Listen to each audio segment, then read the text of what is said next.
Hey, it's Candace. And it's Elena. And you're listening to Cousins on Crime.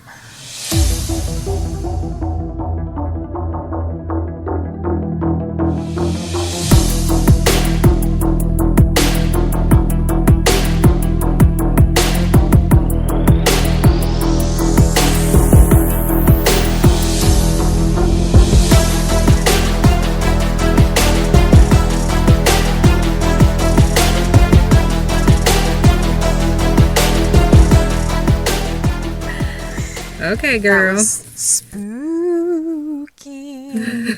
Because I'm in the spooky mood. No. Spooky mood. That was really stupid.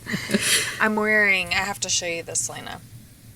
I'm wearing my new Salem University Okay. t-shirt. It says Black Cat, Magic and Sorcery. Because I'm in the spooky mood. Interesting. Anyways, I have my pumpkin spice latte in hand. I have my Black Cat magic shirt on. And I'm ready to go. Spooky. Let's hear it. Let's do it. So today my case is about the gruesome murder of Pearl Bryan.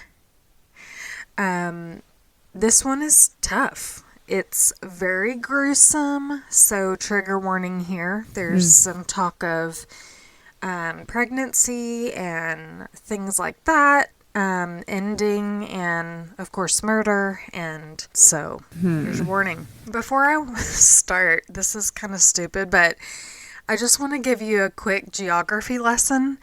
It was really funny in our last episode because you were explaining where things were.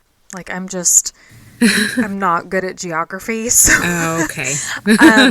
if anyone's not familiar with this part of the United States that I'm going to talk about, because I wasn't, I started getting really confused when they were talking about Greencastle and Indianapolis, Indiana, and Cincinnati, Ohio, and Kentucky. Oh, yeah. And the people in this story kind of pop around between these places, but these places are actually really close together. Yeah. Yeah, kind of. I mean, you could drive there in a couple hours, and yeah, exactly. I just didn't realize they were kind of all close together. So, I'm a dumb American. I'll admit that I wasn't paying attention in geography class. So the people from this area or these areas are probably rolling their eyes at me right now, but that's okay. So here we go. Pearl Bryan was born October 25th, 1872. Oh, I like it. 1872. To Alexander and Susan Bryan in Greencastle, which was in Putnam County, Indiana. She had 11 brothers and sisters, and she was the second youngest among them, so she was kind of one of the babies of the family. And everyone just really doted on her, her parents, her brothers and sisters. And her father was really successful. He was a farmer, which says a lot to be a successful farmer, because I feel like farmers, they work so hard just to get by, especially back in that day and even in this day for that matter. So it goes to show what a great businessman he was as well. He bred livestock and had dairy cows.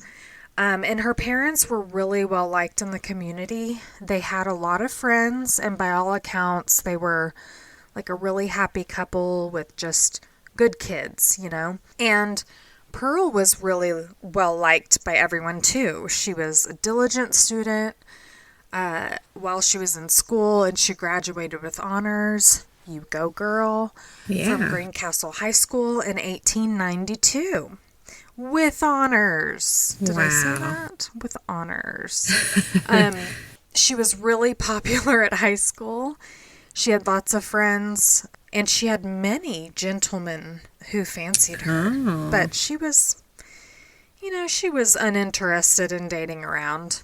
The smart ones usually are. I read a book on this case called The Mysterious Murder of Pearl Bryan, or The Headless Horror. Like, that's literally what it's called.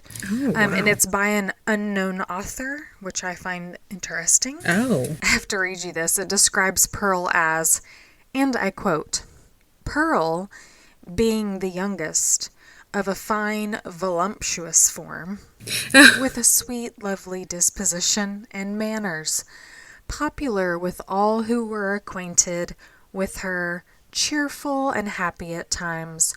For years after she left high school, she was pursued by men, and not just men, but very well-established, wealthy men with high standing. And they wanted to take her as a wife, but she was not interested at all. She wasn't impressed with money and status at all. So, wow. You're a rocket scientist? That don't impress me much. Okay, Shania. Yeah, she didn't care. She was not for the status and money of it all. Didn't impress her. One of Pearl's admirers included her second cousin, William Wood. You know, back then it was common to marry your cousin or second cousin. And in some areas of the world, they still marry their cousins. But yeah, Pearl wasn't interested in William romantically. She looked at him as more of a brother. He spent a lot of time at her house, even though he and his family lived just really close by. They became really close in a family type of way. I mean, he wanted more. He liked her in a romantic way, but she was like, she didn't feel that way about him. Gotcha. He became her confidant over the years. In late 1894, a man named Scott Jackson moved from Jersey City, New Jersey to Greencastle with his mother, and this would have catastrophic consequences. Scott's sister lived in Newcastle with her husband, who was a doctor, so they were moving there to be closer to her. Scott, like Pearl, came from a really great family. His father was Commodore Jackson and had high social standing in New Jersey, and Scott himself was set up for a pretty great life up there. That wasn't until he just ruined it all. Oh, good. Scott was a criminal at heart. It wasn't good enough to just come from a nice family and have a comfortable life and class. No, that just wasn't good enough. It's not like he wanted more. It's just like he wanted to be bad. Like, see what he could get away with. Yeah, exactly. He was just deviant. Mm-hmm. He and his friend Alexander Letts embezzled $32,000 from the Pennsylvania Railroad Company over a period of a couple of months. Yeah, they worked together for the railroad in Jersey City, and Scott's job was to open the mail, so he would pocket checks that came in the mail, and then he'd hand them off to Alexander, and Alexander would go off and cash them. I guess in that day, it was a lot easier to cash checks that didn't belong to you. But they did this for months and months until they got caught. And it wasn't hard for them to get found out either, because these guys were out there flaunting the money. They were betting at the racetrack. They were like entertaining people at the saloons and saying, oh, we'll buy all the drinks. And people were just like, where did y'all get all this money suddenly? Alexander ended up going to prison over this. Why just him, you ask? Why not Scott? Well, Scott turned state's evidence, and he ended up testifying against Alexander.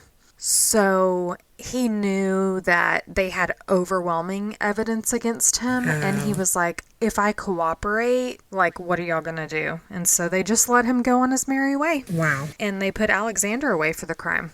Interesting. So this is basically why Scott moved with his mother to Greencastle. It was probably to have a fresh start, a new environment, different people who didn't know what he did back in Jersey City. no one in Greencastle knew about his checkered past, and things were wide open for him. You know, he could reestablish himself, maybe commit some more crimes if he wanted. Yeah. So he met William Wood, Pearl Bryan's cousin.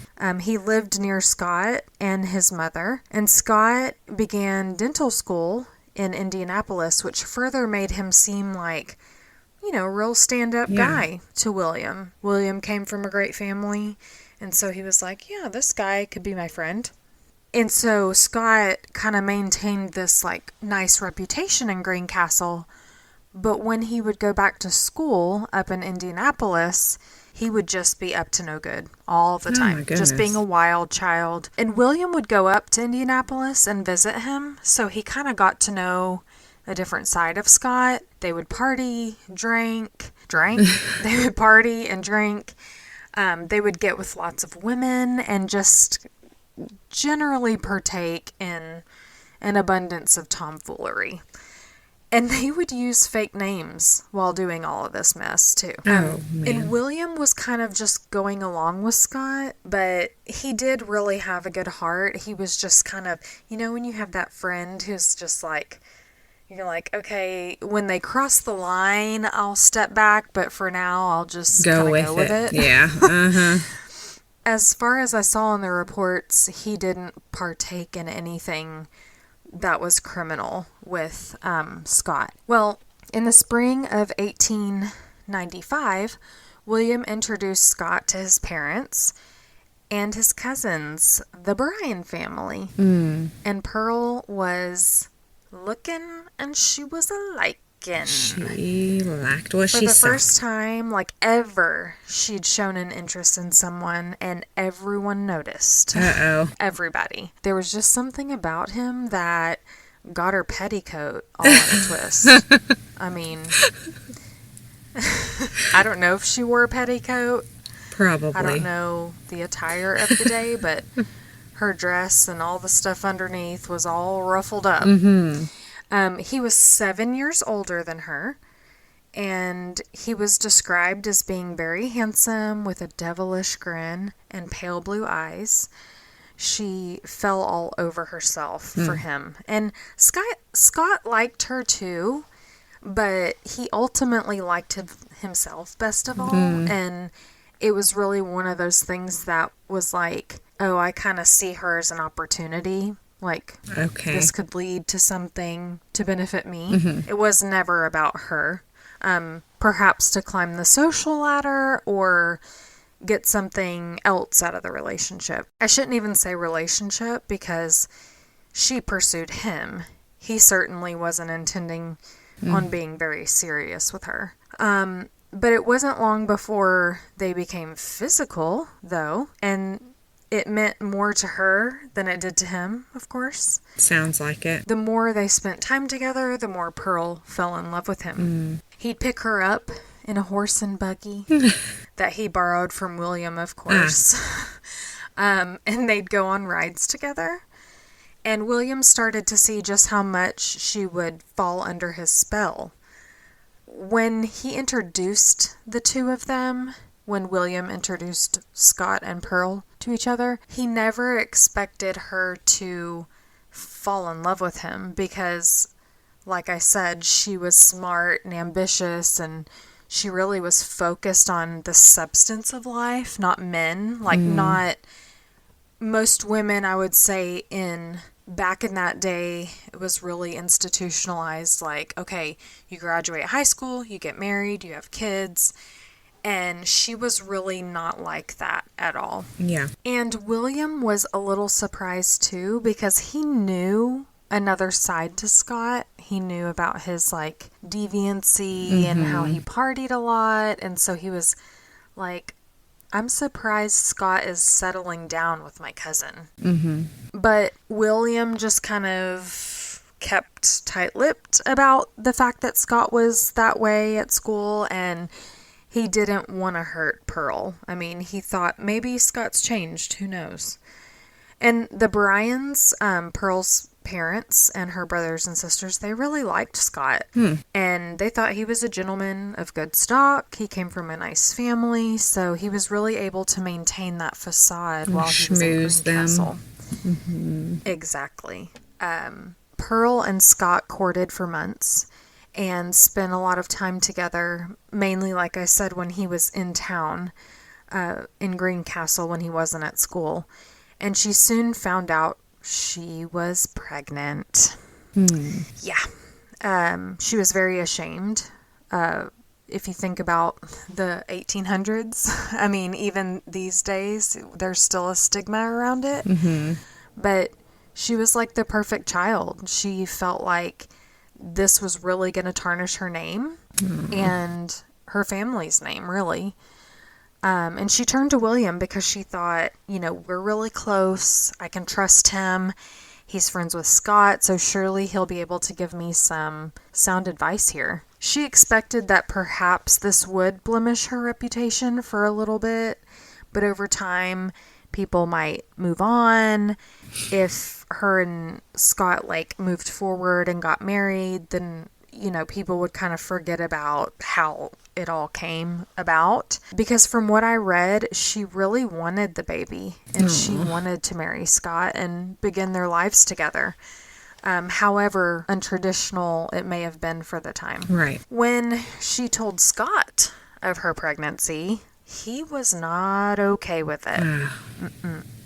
This complicated things now. He was just having fun with her, and he wasn't looking for a commitment, and a baby's a big commitment. Yeah. The Courier-Journal reported that Scott called in a prescription for ergot and rye. I believe that's how you say it. Wow. Which was used to induce a miscarriage. Oh, Lord. But she was like, no, I'm not going to fill that prescription.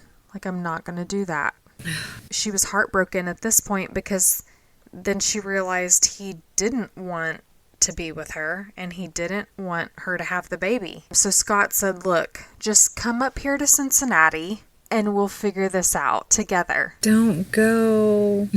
Now, not to confuse you, I guess Scott's second term in school was in Cincinnati. Okay. Because the reports I was reading, he went to the Indianapolis Dental College. He stayed in college, in dental school, but his second term was in Cincinnati, Ohio. Okay. I don't know why, but I couldn't find any information about that. It just said that he was now in Cincinnati, but he was still attending school. And I'll kind of fill in a little bit more details, but really that's just still a question I have. So now he's in Cincinnati attending school.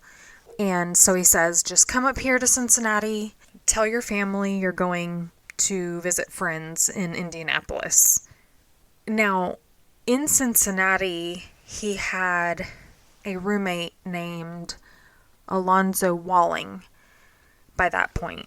And they had grown really close. Now, Alonzo did not come from money. He was raised on a farm in Mount Carmel, Indiana. Is it Carmel? Mount Carmel? I think it's Mount Carmel. I don't know. Okay. He was raised on a farm in Mount Carmel, Indiana, and his father died when he was just 3 years old. So his mother was left to care for him and his two brothers all by herself. And it was just really tough. They relocated to Greencastle when Alonzo was 13. His mom ended up kind of running a boarding house, so she rented out rooms, and Alonzo worked at a glass factory for about 4 years until it got shut down. And she kind of put every last penny she had into Alonzo and sent him off to dental school.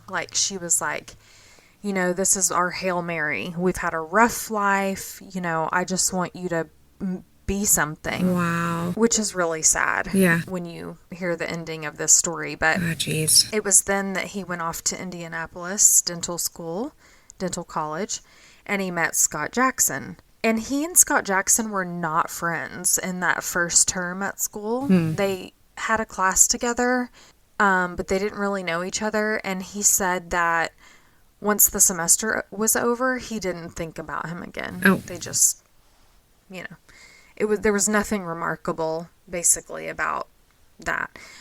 And it wasn't until one day when they ended up in Cincinnati for their second day of the next school term, Alonzo was waiting outside the boarding house where he was going to be living, and who walked down the street but Scott. And so he saw a familiar face and he was like, oh, hey.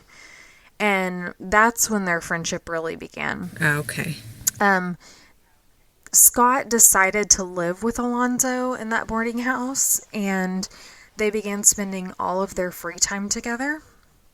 And Alonzo really was not criminal like Scott at all. So I wonder what they talked about at first. Well, Alonzo was just kind of if like... Scott can schmooze, Pearl's family, he can schmooze Alonzo. Absolutely. And Alonzo was really kind of aloof in a lot of ways, so I think he just thought, oh, I bet this guy is like, he's familiar to me, we're in a new place. And then I bet Scott thought, oh, I bet I could get him to help me with some future crimes, because he just seems to go along with things. Gotcha. And like William, Alonzo did go along with some of Scott's antics, but he would follow him too far down the dark path, unlike William. So, around 8 a.m. on February 1st, 1896, a 17-year-old boy, James Hewling, was headed to work on a farm that was owned by a man named James Locke. He was probably skipping along with his sack lunch that his mom made for him that morning. Maybe he was whistling. I don't know. Maybe he was having a really good morning. But whatever he was doing would all come crashing down when he came upon the most horrifying thing you could ever find. It was the dead body of a woman who he was sure was dead because she was missing her head. No. Yeah. Oh, my Lord. He ran like he never has run before to go get his boss, Mr. Locke, and notify him of what he just found. And it wasn't long before a crowd began to form. I know, I just can't imagine, and it was in the wide open. He was just, walking on the farm, and it was on a path that he found this. And like I said, a crowd started to form, and we've talked about this so many times when crime scenes are contaminated. Yeah. She was out in the wide open, like I said, and people were rooting around. They were touching her. They were, pulling bloody branches off the bushes that were nearby her body. What to, in the world? Take as a souvenir. Who wants that? It was just a free-for-all. Yeah. And the book that I read states that thousands of people trampled that crime scene. Thousands. I mean, yeah, bizarre. Just doesn't, I don't know. But her body was laying downward. It was kind of on this little hill, and her neck was at the bottom. Her feet were up top. Okay. If that makes sense. Her neck came to rest at the bottom of the hill. It looked like she had just been violently pushed down. And there was a huge pool of blood where her neck was. It was odd because she was wearing really low-budget clothing, but very nice shoes with brand new stockings. The clothing she was wearing was described as a cotton, light blue, and white checkered print top and a dark blue skirt. I mentioned her nice shoes. They weren't just nicer than the rest of her clothes. They were high end. Okay. They could tell that they were custom made because they had the words Lewis and Hayes, Greencastle, Indiana, and then the numbers 22-11 dot, and then 62,458. That was embossed on the shoe. So they looked very custom. Gotcha. And her stockings were new, and she was wearing worn kid gloves. Her corset and a piece of her dress had been ripped off, and they were laying nearby. And there had obviously been a violent struggle. At the crime scene, they deduced that her head was severed with a dull knife and was separated from her body at the fifth vertebrae. It was estimated that she had been dead 4 to 8 hours based on the condition of the body and the coagulation of the blood. Wow. Now, the remains were taken to Undertaker White's place on 4th Street in Newport because she was found near Fort Thomas, which was in Kentucky. They believed she might be one of many of the women that came to visit the soldiers at Fort Thomas. And the investigators started to entertain the thought that maybe one of the soldiers killed her.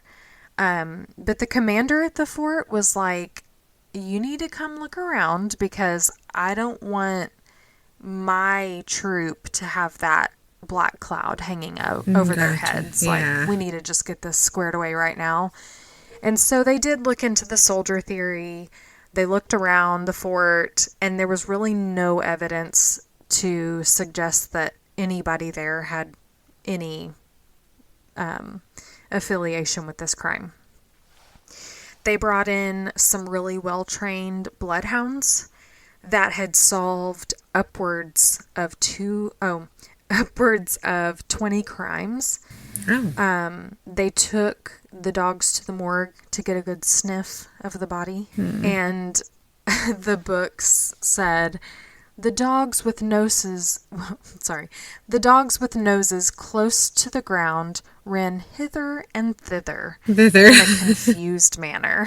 I mean, there were so many people at that crime scene. I'm sure they were confused. You know? Yeah. They did, however, they were able to track a scent to a nearby reservoir, and authorities spent a lot of money. Back in that day, $2,000 was a lot of money, but they drained the reservoir to see if they could find the head because they thought for sure it'll be nearby, but they didn't find anything. So that exercise proved to be useless, sadly. Now, while the victims' remains were at the morgue, people came by the hundreds to get a good look at it, which again just further interferes with an investigation because people are tracking in stuff from outside, their hairs are falling onto the victim, etc. These people were mostly rubberneckers, but some of them were actually looking for loved ones who were missing. To see if they could maybe identify the body. Wow. So not all of them were just morbid like me. The autopsy was performed by Dr. Robert Carruthers. I love that name. At White's morgue, where the body had been held since she was found. According to the book, The Mysterious Murder of Pearl Bryan, or The Headless Horror, it took a little over an hour and was very thorough. I don't know how you could perform an autopsy in an hour, but I'm not a medical examiner, so who am I to say? They found a fetus in the body that was between 4 and 5 months gestation. They removed the fetus and took it to A.F. Getz's pharmacy, where they preserved it in a jar of alcohol. Why? Don't know why. I don't know. I'm very disturbed by this. The examiners believed the victim was around 20 years old. They did toxicology on the body and found that she had cocaine in her system. What? I have to read you this quote from the book also, from the medical examiner's report, because it's like so of the time. Okay, he says, and I quote, "I am satisfied that the girl was not outraged. The man had reason to kill her, and the result of the post-mortem shows it. I judge that it was a premeditated and cold-blooded murder." Like, what? She probably didn't sass him. Deserved to be murdered. You know what I mean? Lord. Oh my gosh, like, okay. They ended up performing a second autopsy to look for further details. I guess they realized you couldn't do an autopsy in 1 hour. They found no puncture wounds on her skin. All her organs were really healthy. They found no blood in her veins or her heart. And they believed this was because her head was cut off It while was she was still drained alive. out. Exactly. So she completely bled out. Now, days passed, and they still had no leads on the identity of the woman. They didn't have the head. They didn't know who she was. The only thing they really had to go on were the shoes, because they were really the only specific thing about her other than the fact that she was pregnant. And they felt like maybe this could be the breakthrough they needed. So Sheriff Plummer and Detectives Krim and McDermott went to the store Lewis and Hayes. And you may remember that that was the name embossed on the shoes. They spoke with the shoe dealer and discovered that there were only 12 pairs of those shoes sold at that store. So they were very exclusive. He retrieved the list of customers. They began to go down the list, and it was actually pretty easy for them to track everyone down but one customer. Oh. And that customer was Pearl Bryan. The shoes, her shoe size matched, and they felt like this could be her. Meanwhile, back in Greencastle, Alexander Bryan, Pearl's father, had heard of the description of the headless body that was found. And one of the details struck him.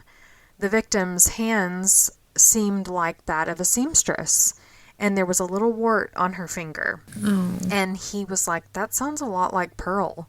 So he spoke with his wife, and she's like, honey, Pearl's in Indianapolis visiting friends. Like, not to worry.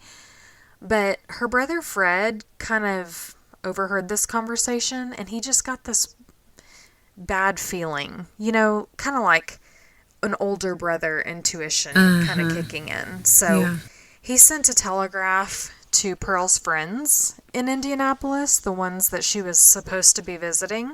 He just wanted to confirm that she was there. Right. They sent a telegraph back saying, no, she's not here. So that's when panic really set in the Bryan family. And now this next part is really wild, so hang on to your panties for this one. Fred was sending these telegraphs through Western Union. Yeah, the Western Union we know and love today.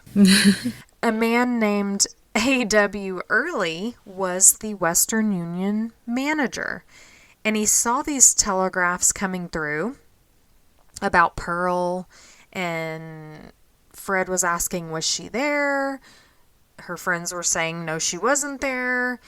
And he was like, okay. And he's kind of putting all these things together. He's like, I know that name. I know Pearl. Well, A.W. knew Pearl because he was very good friends with her cousin William Wood. Oh. So a light bulb went off in his head, and he got a hold of police post haste because boy did he have something to tell them. He said that he was intimately acquainted with a guy named William Wood, who he knew from Greencastle. He told them William was a medical student at DePauw University. They became really good friends, and William would show A.W. his letters, like that he got from people, just various letters. Some of the letters that A.W. saw of William's were from a guy named Scott Jackson, a dental student from Greencastle. And this particular series of letters that he saw were about Pearl Bryan. Is it all coming together for you? Yeah. So the fact that she was pregnant and Scott was like, yeah, it's mine, but he was asking the letters. Yeah, that didn't make sense. So the letters were talking about the fact that Pearl was pregnant, and Scott was like, yeah, it's mine, but he was asking William to help him concoct a potion that would end her pregnancy. And Oh. William really thought like this would benefit both Scott and Pearl. He knew that an out of wedlock pregnancy really would put a black cloud over Pearl's family and like ruin her family name. And he loved Pearl. He loved her family. I mean, it was his family. So Right. he thought, maybe this would be the best thing for her. So according to AW, William did make this drug and it didn't work. Pearl was still pregnant. I couldn't find any details about this attempted abortion, but this is what AW told the investigators about what the letters contained. Then Scott writes to William saying, Pearl's starting to show, and so something needs to be done really quick about this. Oh my gosh. One letter said that Scott was going to have Pearl come to Cincinnati and that she'd tell her parents that she was visiting friends in Indianapolis. This is all checking out. Uh-huh. So investigators are starting to really believe this.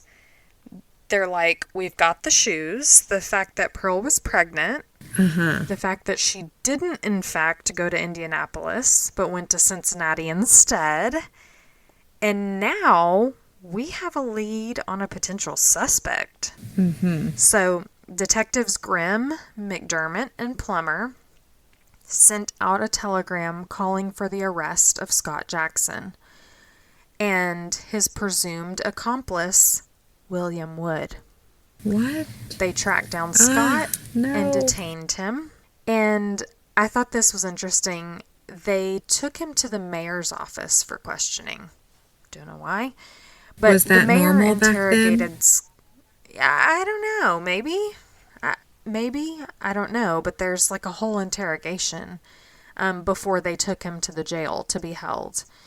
So the mayor interrogated him and asked him if he knew Pearl Bryan and when is the last time he saw her. And he said yes, he knew her casually, and he last saw her around New Year's when he was home from school visiting family in Greencastle. Knew her casually. Okay, Scott, way to downplay it and be a douchebag. He was also asked where he was at the night of January 31st, which is the night Pearl was killed.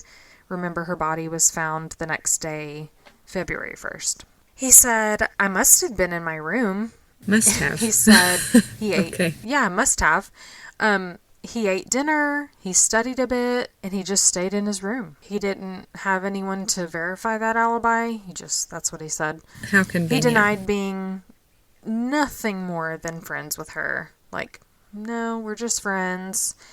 And the charges against him were absolutely false, he said.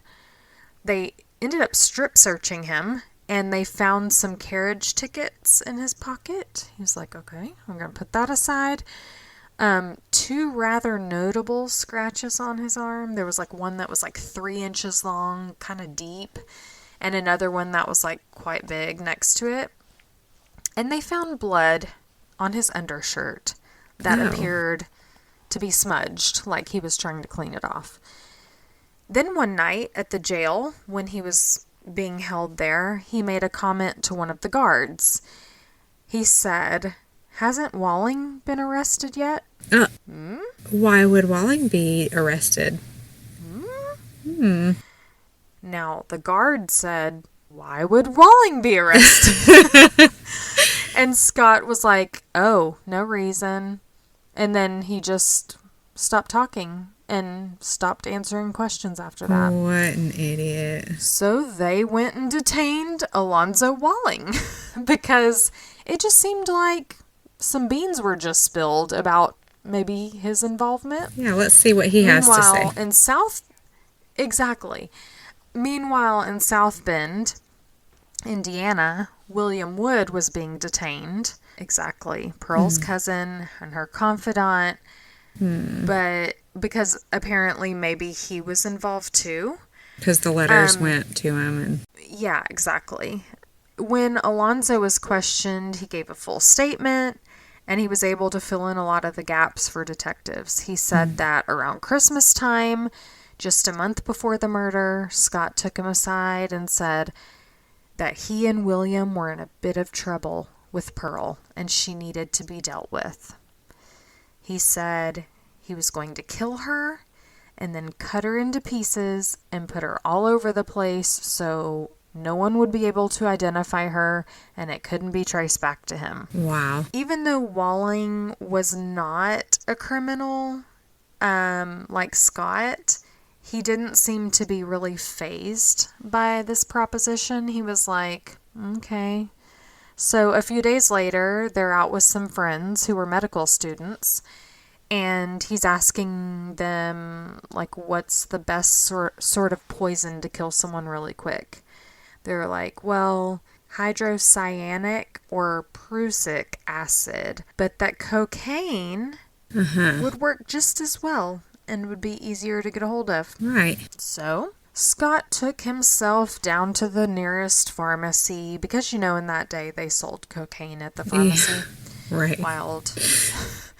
Alonzo continued telling the investigators that Scott and Pearl were going to meet up at 4th and Plum Street when Pearl was sitting there waiting for Scott. Alonzo was sent there to tell her that something came up and that Scott would meet her later. So she was just supposed to sit there.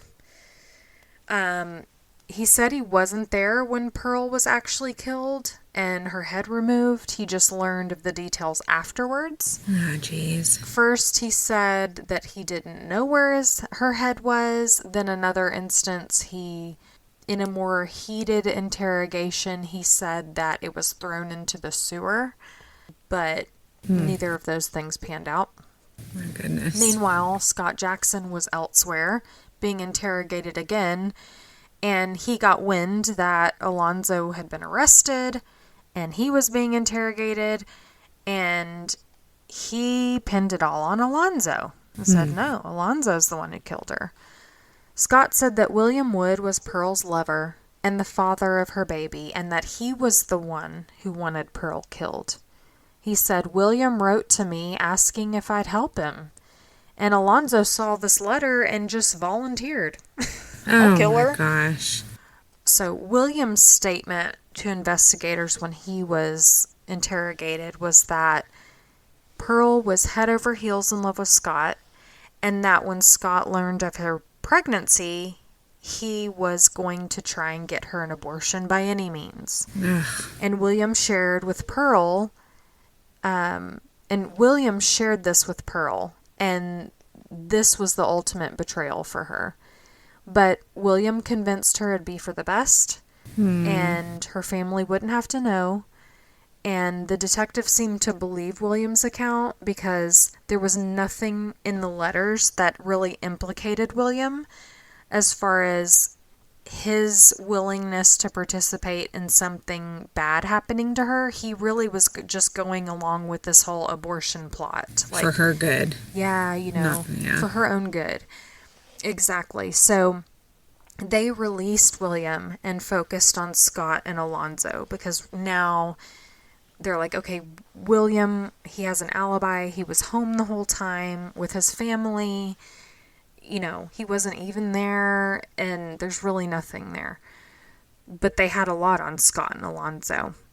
They couldn't get a straight answer from either one of them. But putting together more physical evidence, they found Scott's coat and trousers actually with blood and mud on them. And there was other witness statements, and they started to put together a theory. And here is what they believed happened. They think that Scott lured Pearl to Cincinnati under the guise that he was going to pay for her to have an abortion and that he'd have it all ready to go, arranged and everything. And we know that's the truth because William encouraged her to go. She went. We know she didn't really go to Indianapolis, and she did lie to her family. So Pearl did come to Cincinnati willing to go through with that, and they believed it. A proprietor at a saloon, David Wallingford, said that Scott and Pearl came into his saloon that Friday night. They ordered whiskey for Scott and sarsaparilla for Pearl, and after having their drinks, they left in a carriage around 7 p.m.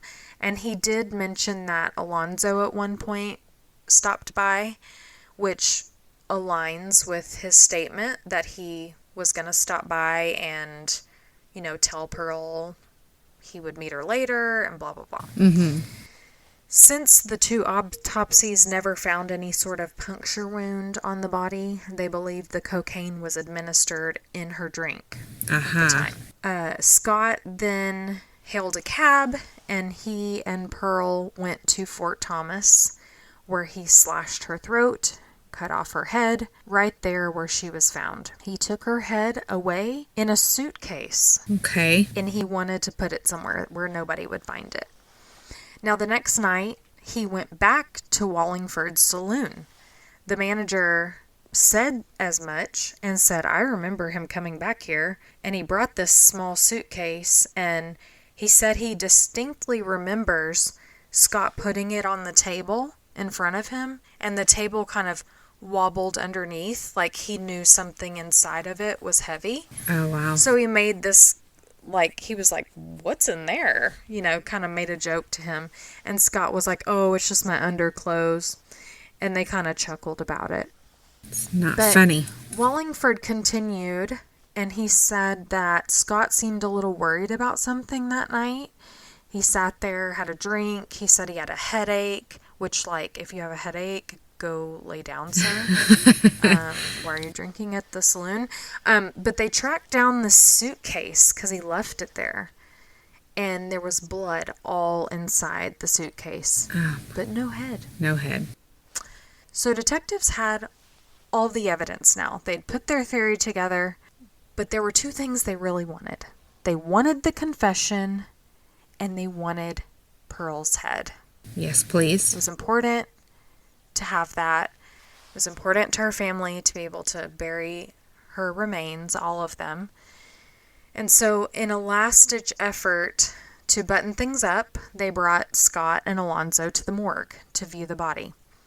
They felt like this might be the thing to put them over the edge in confessing to the crime, especially Alonzo, because he was, he wasn't a criminal. And so if he hadn't been there when Pearl was killed and beheaded, maybe seeing a headless body might make him feel some type of way. I don't know. Right. Yeah.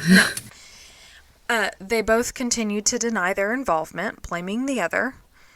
One of Pearl's sisters, Mrs. Stanley, she was there in preparation to take Pearl's remains back home once they were released, and she went in there because she realized they were there, and she pleaded with them. She got on her knees. She cried. She said, please just tell us the truth. Where are the rest of my sister's remains? And they just looked at her and said they didn't know. We don't know. Oh, my goodness. So, Scott Jackson's trial took place in Campbell County, Kentucky on April 22nd. And he seemed in rather good spirits. I mean, even though he was facing the death penalty, he seemed, No guilty conscience. Yeah. All the evidence was outlined. Witnesses were called, including William Wood.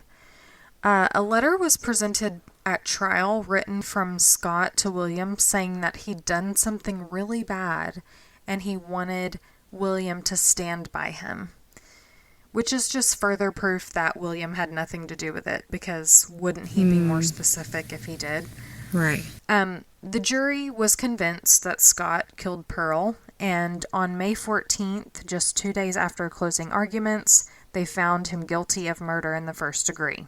Alonzo's trial started May 4th, while Scott's was still going on, and he was also found guilty of murder in the first degree, and they were both sentenced to hang. And at the last minute, this was like days before, Scott tried to save Alonzo by telling the governor that he was innocent. But the governor was like, too late. Yeah. Should have done that a long time ago. Yeah. So he on March could have 20th, spoke up. the boys were... I know, exactly. On March 20th, the boys were taken to the gallows. They were strung up by nooses. Nooses? Noosai? What's the plural? They were strung up and they were hanged. Hundreds of people crowded around to watch them go down like a bunch of losers. Oh, man. Doing what they did. Their necks didn't actually break when they were dropped. So they just kind of hung there and suffered for a while before they finally died. Oh my gosh. Good, I say. Take that, I say. The Bryan family came and retrieved Pearl's remains and took her home for burial.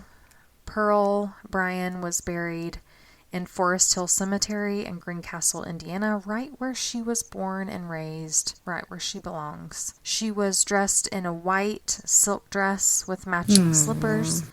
She was placed in a beautiful coffin. It was described as being lined with satin, and the outside of it was white, and it was trimmed with cord and tassel, and there was a silver plate on it that said Pearl. Her gravestone is one of those really pretty tall monument-looking ones. It's probably like 4 feet tall. It's very beautiful. And I think it's so beautiful that they gave her such a over-the-top burial. Maybe it wasn't over-the-top for them, but just she died in such a gruesome way, and she was just discarded like trash, and they were like, no, she's our loved one. She was gonna be a mother, and like, we love her. It's just so sad, you know? It is. You might be wondering what happened to the baby's body. Yeah, I am That wondering was that. preserved in that alcohol jar. I'm also wondering that because it was lost. No. Like, nobody knows what happened to it. Nobody knows what happened to it. What? I know. It's heartbreaking. Like, that baby should have been able to be laid to rest with their mother. Yeah, absolutely. But cemetery workers say that people still come by and they'll leave pennies on her headstone, always heads up, to replace the one she lost. Oh my goodness. I mean, I think maybe as weird as that may be, that's so beautiful. That just like A strangers sweet would gesture. come by, and it is, yeah, it's just heartbreaking. And to this day, her head has never been found. It's out there somewhere. Where is it, Lena? It's buried somewhere. Where is it? Oh, it's buried. Oh my Yeah. gosh. Where? Where is it? Yeah, I don't know. Is there a lake? There's got to be lakes around the area that maybe. Well, there was a reservoir nearby, and there was a river. There's a river actually that separates Kentucky. Hang on, let me look this up before I go saying this. So there is a river that separates, like goes along the border of Ohio and Kentucky. And so there was mention in some of the interrogation about things being thrown in the river. The knife was thrown in the river. But this was like Alonzo and Scott both saying that the other did the thing. You know, like Alonzo was saying, oh, Scott told me that he threw her head in the river. And he threw the knife in the river, and he threw his clothes in the sewer, which was actually true because that's where they found Scott's clothes, was in the sewer. And then you had Scott saying Alonzo told him that he threw the knife down the sewer, and he threw her head, or he buried her head, or, you know, just, there was all these different things. You know you're going to die. There was never any... You know you're going to hang. Just... Like, tell them where her head is. That's so aggravating. Right. It's like he's like, no, Just this say is the it. one thing that I can control, and I'm... Just tell. Wow. Like, he was That's a just narcissist to the terrible. very end. Now, there is one thing I wanted to... Yeah, it is. There is one thing I wanted to mention about the clothing she was found in. It was I don't know, it didn't really, I couldn't find a place to include this. I said Pearl's clothes didn't quite match up with her shoes and that they were more of low budget, and they thought she might be a woman of like lesser means or something. One of Pearl's sisters died when she was younger, and what she was wearing was like a hodgepodge of her dead sister's clothing that had been altered to fit her. And I suspect that she was wearing those clothes because she was starting to show. Her pregnancy was getting further and further along, and so she had no clothes. You know, they wore corsets and all that kind of stuff back then. And so if she was trying to hide that from her family, I feel like maybe that's the only bigger clothes she had without that's a good point, because I was thinking that maybe like she just was wearing clothes, you know? As if she was traveling alone, and maybe she didn't want people to think that she was or had money so that they wouldn't like rob her or whatever. That's a good theory too. Interesting.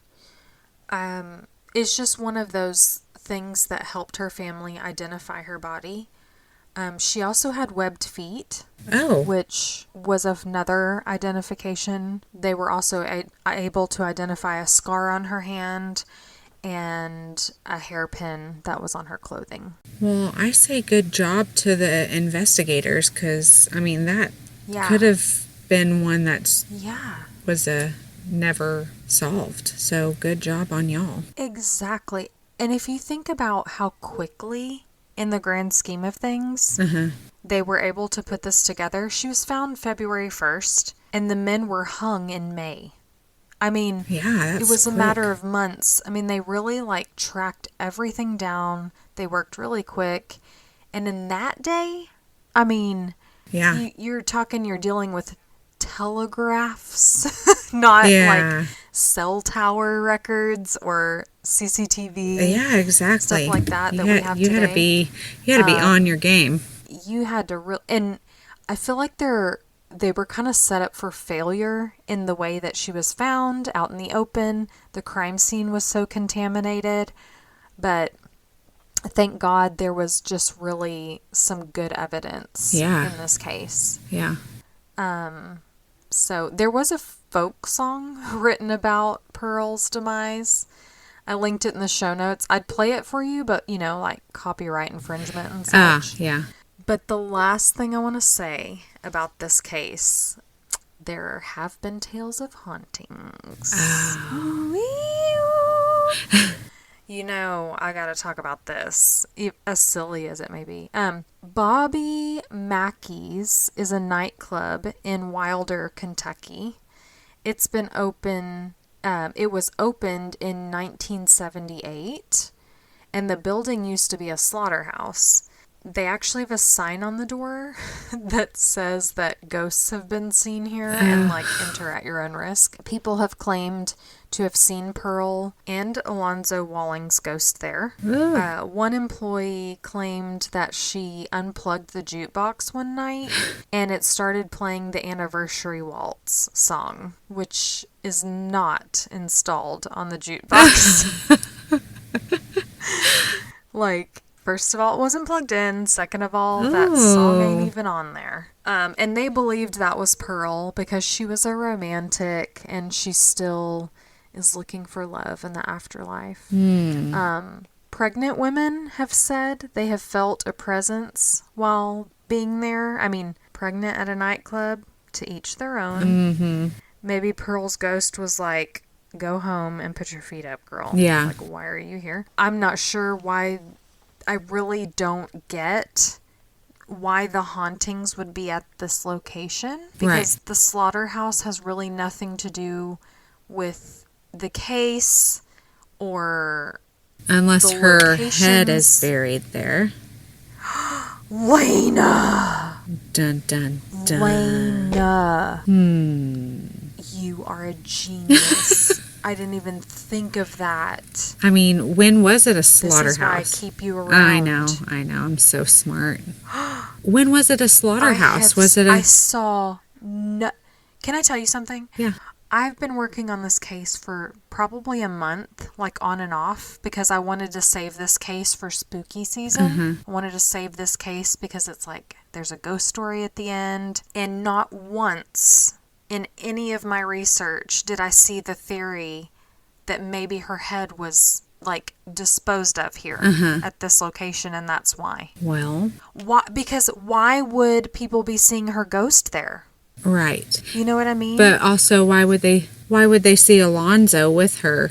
Maybe because he's... I was just about to say, before he was hung, he was like, I'm going to come back and haunt you guys. Yeah. He literally said that. He said that to the guards. He's like, I'm going to come back and haunt. Okay. Like, I'm going to haunt you guys. Wow. So maybe their spirits are tied together. Mm-hmm. Maybe that's where her head is, Lena. Oh my gosh. I'm going to sleep so soundly tonight. I solved it. You solved the mystery. Wow. I'm shook now. Yeah. I'm so shook. I really am. That's genius. What if he did dispose of her head there when it was a slaughterhouse? Yeah. And it got like ground up into hamburgers. Fed to the pigs there. I don't know. Now I'm just going Poor off. Pearl. I know. That's just... I hate when people desecrate a body. It's like, it's bad enough that you've taken that person, but then you've totally desecrated their remains. Yeah. And they can't even rest in peace. I mean, her head, and then you're going to take her unborn baby. I know. And lose it? And not bury it with the... Right. How do you lose a fetus in a jar? That's one of the most irritating things about this case for me. Yeah, I don't know why they removed the fetus at all. Yeah. I don't know if they felt like they could maybe... I don't know. I couldn't find any information about that, but it really bothers me. There's a lot of things that bother me. I mean, I know medical case, research, and they, back in those days, they had to learn. There was a lot to learn, and there still is, but yeah, maybe medical research. Who knows? That's maybe disturbing. But how do you lose it then? Yeah. Like, where's the chain of custody for that? Like who's... I think someone stole it. I really do. I think someone stole it, because otherwise you would know where it went. That's strange. Right? Yeah, I mean, I don't know. Listen, I told you where her head is. I can't tell you where the fetus is. I know. Lena, you're supposed to tell me all the answers. Oh my gosh, I'm never getting over that, Lena. I'm never getting over that. This case was wild. Like I said, I've been working on it for like a month. Yeah. So... Well, thanks for telling it. I did a deep dive on it. Pearl, if I'm ever in Indiana, I'm going to come and put a heads up penny on your grave. Aww. And maybe a little baby doll or something. Aww. For your baby. That's sweet. But yeah, this is all I have for this case. And if you're liking our podcast... subscribe. Yeah. Because then if we post like bonus episodes, or if I post an episode like a day early, you'll know. You'll be the first to know. And if you like it, give us a rating, please, because then, all the weirdos like yourself can find us too. Yeah. We are on Instagram. Yeah. Cousins on Crime Podcast. We haven't said that in a while, and I actually wrote that down to remind myself to tell the listeners, so... I wrote it down. I'm glad you said it. Girl! But thanks for hanging in there, guys. I know this was a rough one. Yes. So sad. It's not a feel good. No, but thanks for telling it. Yeah, this was great. Let's do it again sometime. Okay. Next week? Yeah. See you there? Yeah. Okay. Bye, guys. Bye.